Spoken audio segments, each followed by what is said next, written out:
This is a production of PBS 39.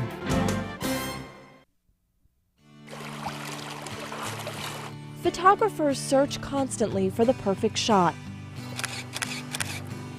That one image that captures a moment in time.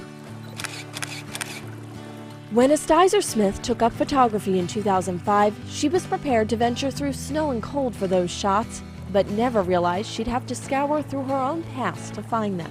The journey began in 2006 after her mother's death. My mother's death created a huge void in my life. We were lost. We were just lost.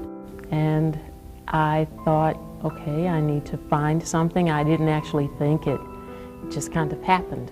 It happened when she saw these photographs, ones her father had taken in the late 1960s in Lowndes County, Alabama, one of the poorest and most racially violent corners of the country. There was no running water in these homes. There was no electricity. There was barely protection from the elements for the families who lived there then.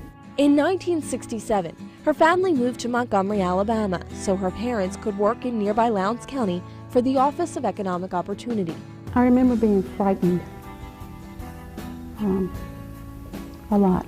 During the heart of the civil rights movement, they helped poor black families move into better homes, start businesses, and register to vote. A dangerous line of work that Estizer's sister Carol says led Ku Klux Klan members to bomb her father's office and burn it to the ground. Literally, the building was gone.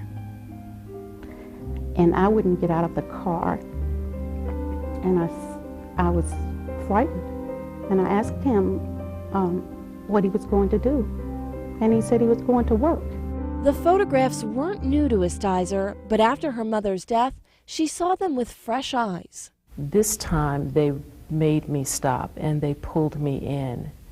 And this time was just very different.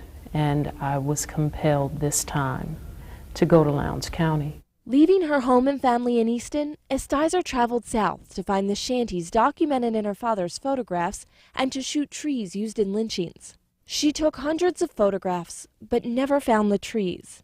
Instead, she found people like William Johnson. I met Mr. Johnson, who told me about his uncle being lynched when he was 7. How he heard in his sleep his uncle being flushed out of the house and murdered by a mob. Mr. Johnson tells me that in the morning the next day when the investigators came, the sheriff who came to investigate had also been there the night before.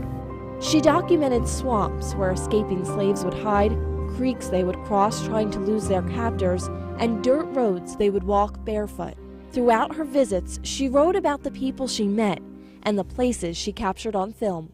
The result of Estizer's journey, this exhibit of more than 24 photographs taken during 4 trips she made to Alabama, a collection aptly titled Back to Lowndes County. In January, the show opened at Bethlehem's Banana Factory to a standing room-only crowd, thanks to funding from ArtsQuest. I think she captures the essence of the South from the 60s, even though most of these photographs were taken recently. But you can really get a feel for what life was like down in Lowndes County during the civil rights movement. Her work is amazing. You can really feel and see emotion through her work. And I think those stories kind of tell you of a time when life was hard, and it also, some of those pictures kind of communicate that everything isn't completely right yet. It's no surprise there's lessons to be learned from the photographs hanging in this gallery. After teaching for 17 years, Estizer retired in 2004, but couldn't stay away from the classroom for long. We don't just take photos.